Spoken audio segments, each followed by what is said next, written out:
New video tonight that shows a Gilgo Beach homicide victim just before she disappeared. Within 2 months of the Gilgo Beach Task Force being established, we get an alert that Suffolk County Police are going to release video of Megan Waterman leaving a hotel in Hauppauge. It was the last time she was seen. Police believe after she left the hotel, she went to meet with her killer. Whoever killed her picked her up that night. So we see her exit the hotel, and that's the last time she's seen. And as reporters, we're thinking, again, why do this now? They've had this video for so many years. Why now? They basically said they just want to keep the case going. Again, we get this another just like a little bone. And then they release these 911 calls. Even just hearing the news that they were going to release these 911 calls was so monumental. You have to remember, things had gone very quiet for like a decade. Suffolk County Police will release 911 calls linked to the unsolved murder of Shannan Gilbert. Gilbert was at the house of a man named Joseph Brewer in Ocean Beach. At some point during the meeting with Brewer, Shannan reportedly began acting irrational. This prompted Brewer to contact Michael Pack, who was outside in his driveway. Pack was Gilbert's bodyguard. These calls, Shannan Gilbert's attorney, John Ray, had been fighting for years. If they don't release the tapes, when they claim they're engaging in a new initiative to share information regarding Long Island serial killer, they have to give up the tapes. What else is there? He had them. He wasn't allowed to give them to us. For years, 9 years, the Suffolk County Police Department has covered up the facts in this investigation. They need to be challenged about why they hid this and fought me in court all these years to keep this secret. The 911 tape was sort of as advertised. No, stop it, please. Stop it, please, please stop it. Please stop it, no. It was Shannan Gilbert sounding terrified, running for her life. They're coming after me. They're out to get me. State police. Yeah, there's somebody after me. I'm sorry? There's somebody after me. My first reaction was, she certainly sounds upset. No, stop, no. There's something wrong. Stop it, please. Please stop. But when you hear the male voices on the call, How are you upstairs? Okay? Please, please. Please, take care. My home. What's the matter? Are you okay? they seem genuine that there is nothing wrong. Come on, you freaking down. Come on. I'm in the middle of nowhere. Let's go back to Manhattan. Right? We're in Long Island. We're out near the water. Please stop. Me, Mike, brother, come on. No, stop it, please. You hear her security guard, as well as the man who had retained her as a client for that night, and they're telling her to calm down. No, time to go. Please. Please. Please. And she is frantic that someone is going to kill her. Quiet.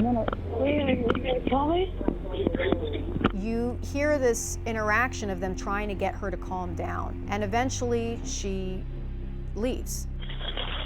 You can hear her feet on the gravel because she's running through the gravel of this development.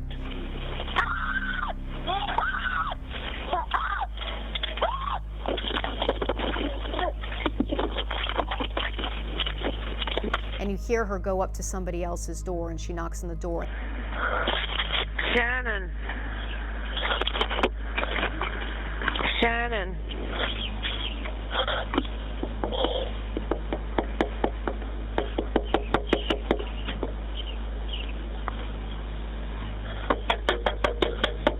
And the gentleman says, you know, what's wrong? Are you okay? Be careful. Don't keep yourself hurt. Where are you going?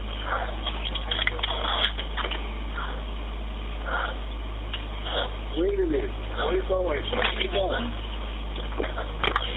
And she just keeps running. I mean, you hear her run, and that's it. I could have saved that girl if I'd have known something was going to happen. And then eventually the call ends, and now we know she ran into this marsh in the dark. She didn't know where she was. She may or may not have been on some substance. She may or may not have been having some sort of emotional episode. We'll never know. But she ran into this marsh, which was described really as like quicksand to us. It's muddy at the bottom. You can get stuck and mired in it. In areas, I think it was 6 feet deep with water. And really, they think she just drowned. The prevailing opinion in Shannan's death, while tragic, was not a murder and was most likely non-criminal. I do believe that Shannan Gilbert's death was accidental. I think that she drowned. The police decided that the man who had hired her was not a suspect. They decided that the old man she knocked on the door who called 911, he was not a suspect. They said they ruled out that other guy in the community who everyone thought was the serial killer. He wasn't. But the police, rightly or wrongly, had lost a lot of credibility with the families and with a lot of the public. And so it was really hard to know what you could or couldn't believe. It doesn't matter if people think that she's a victim of the Long Island serial killer or not.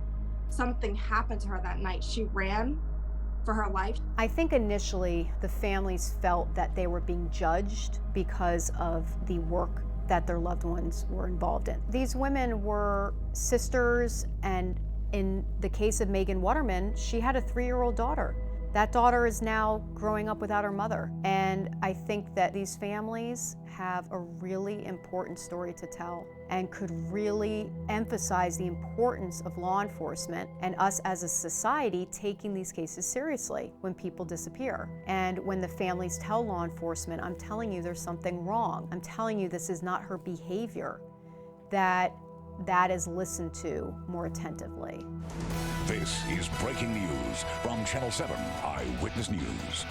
And we are following breaking news. A major break in a cold case that left residents shaken for more than 12 years. A suspect now under arrest in connection to the unsolved murders on Long Island known as the Gilgo Beach murders. 2 months later, July 13th, 2023, police finally make an arrest. Oh my God, I think I know who it is. For years, didn't know who it was, and he was living right next to me. A predator that ruined families. If not for the members of this task force, he would still be on the streets today. This case is not over, it's only beginning. This is a major step forward. Finally, a touch of justice has come to Suffolk County.